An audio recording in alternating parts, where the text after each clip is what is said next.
हर हर महादेव। आज मैं आपको 5 ऐसी चीज़ों के बारे में बताने जा रहा हूँ जो किसी भी साधक के जाप को ख़त्म करती हैं, मतलब उसकी ऊर्जा को ख़त्म करती है। तो वो कौन-सी 5 चीज़ें हैं? सबसे पहली चीज़, जाप करते ही साधक का तुरंत खड़े हो जाना।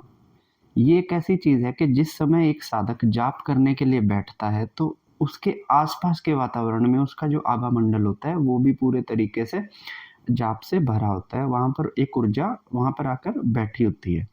तो अगर एक साधक जाप करने के बाद सीधा खड़ा हो जाता है, तो वहाँ पर उसकी ऊर्जा वहीं पर रह जाती है और साधक वहाँ से चला जाता है। जिसकी वजह से उसकी जो जाप की ऊर्जा जो उसने मेहनत से कमाई है, वो वेस्ट हो जाती है। तो एक साधक को हमेशा बैठे रहना चाहिए कुछ देर के लिए। जब एक आप जाप करो, जाप करने के बाद आपको अपने इष्ट के साथ आप देखिए, अपने इष्ट के से बात कीजिए, आप अपने मन के सवालों को निकाल कर रखिए या फिर थोड़ा-सा ध्यान कीजिए, जिससे कि आपके जाप की ऊर्जा थोड़े समय में आपके अंदर चली जाए, ठीक है? दूसरा कारण होता है कि जाप करने के बाद आप तुरंत ही शौच को चले जाते हैं, ठीक है? आप जाप करने के बाद जो जाप है वो आपकी बॉडी में भी घूम ही रहा है, ठीक है? तो उस जाप की ऊर्जा एकदम से हमारी आत्मा सोखती नहीं है, ठीक है? तो थोड़ा समय के लिए मतलब जाप करने के आधे घंटे तक आपका जो जाप है वो आपकी बॉडी के अंदर घूमता रहता है। तो अगर हम यहाँ पे यूरिनेट करें या फिर शौच जाएँ, तो हम उन चीज़ों के साथ हमारी जाप की ऊर्जा भी निकल जाती है हमारी, ठीक है? तो जिससे एक साधक ने जो जाप के द्वारा जो ऊर्जा इकट्ठी की है, वो सारी वेस्ट हो जाती है, इससे साधक की ऊर्जा चली गई, ठीक है? तीसरा कारण कि जाप की ऊर्जा कैसे नष्ट हो जाती है, यदि मान लीजिए कोई व्यक्ति हनुमान जी का या माँ काली का साधक है और उसका जाप आरंभ करता है, तो जब जाप की ऊर्जा उसके शरीर के अंदर बनती है, तो वो ऊर्जा उसको गुस्सा दिलाती है, ठीक है ना? साधक को किसी-किसी बात पर इतना अधिक गुस्सा आ जाता है कि वो अपने घरवालों से भी लड़ने को पड़ता है। तो जब भी ऐसी चीज़ होती है, एक साधक को चाहिए कि वो शांति से इस चीज़ को समझे, क्योंकि उसके अंदर इस समय जाप की ऊर्जा बहुत ज़्यादा बढ़ी हुई है, जिस वजह से उसे इतना अग्रेशन आ रहा है।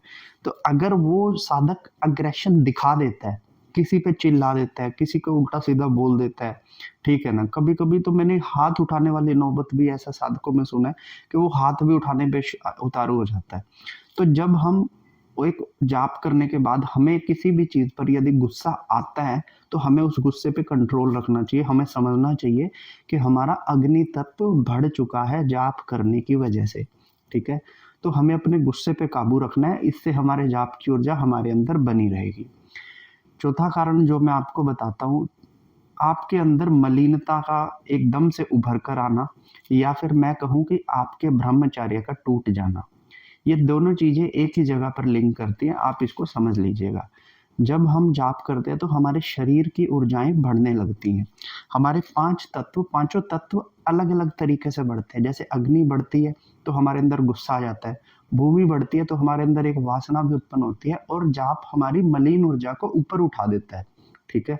क्योंकि जब तक हमारे मन से मलिन ऊर्जा नहीं जाएगी हमारे ऊपर से, तब तक ईश्वर की तरंग हमारे शरीर पर आ नहीं सकती। तो जब कोई साधक जाप करता है तो उसकी मलिनता ऊपर की ओर उठती है और उसके बाद एकदम से हमारे आँसुओं के थ्रू या फिर हमारी उबासी के थ्रू हमारे निकलती है। लेकिन अगर हमारा जाप जैसे आज का पूरा हो गया, तो हमारी वो मलिन ऊर्जा ऊपर उठकर रह जाएगी। हो सकता है कि हमें पूजा में गंदे विचार आए या फिर रात के समय पे जब साधक के सोने का समय हो, उसे और ज़्यादा एडिक्शन चढ़े गलत चीज़ों का। तो ऐसे में अगर हम अपने ब्रह्मचर्य की रक्षा करते हैं, तो हमारे जाप की ऊर्जा बनी रहेगी या नहीं तो वो वेस्ट हो जाएगी, ठीक है? ये थे 4 पॉइंट। 5वाँ पॉइंट बहुत ज़्यादा इम्पोर्टेंट है एक साधक के लिए। जब तक ध्यान से सुनना इस पॉइंट को, जब तक एक साधक की ऊर्जा इतनी ना बन जाए कि उसका मंत्र सिद्धि की तरफ ना पहुंच जाए, तब तक साधक को अपने मंत्र का उपयोग अपने सिवा किसी और के लिए नहीं करना चाहिए, ठीक है?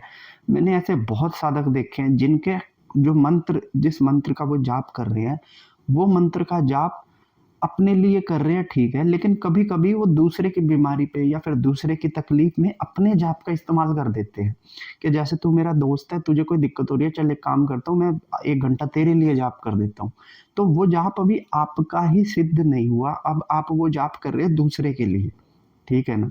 तो ऐसे में जो आपके जाप की ऊर्जा है वो चली जाएगी दूसरे के लिए।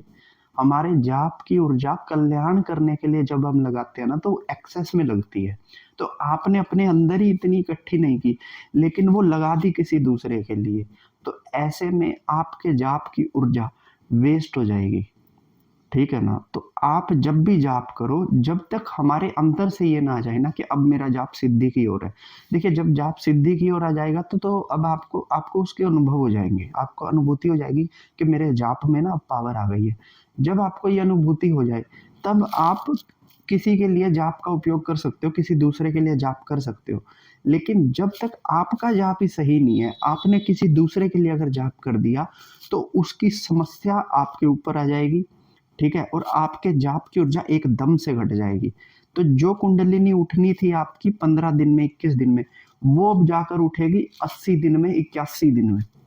समझ रहे हो? क्योंकि हमने जितनी ऊर्जा को कमाया, हमने उसे दूसरे के लिए लगा दिया।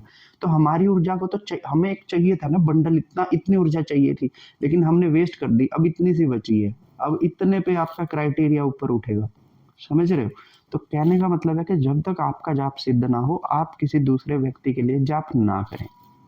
ठीक है। तो ये 5 पॉइंट मैंने बताए थे आप सभी को कि किसके लिए जाप, किस तरीके से एक साधक अपना जाप गवा देता है।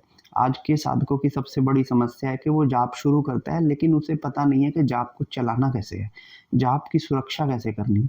तो जब तक एक साधक सुरक्षा नहीं करेगा अपने जाप की, उसका उसके द्वारा की गई सारी मेहनत वेस्ट हो जाती है। ठीक है ना। तो इस तरह के इंफॉर्मेशन मैं अपनी वीडियो में आप लोगों को और बताता रहूँगा। तब तक के लिए हर हर महादेव।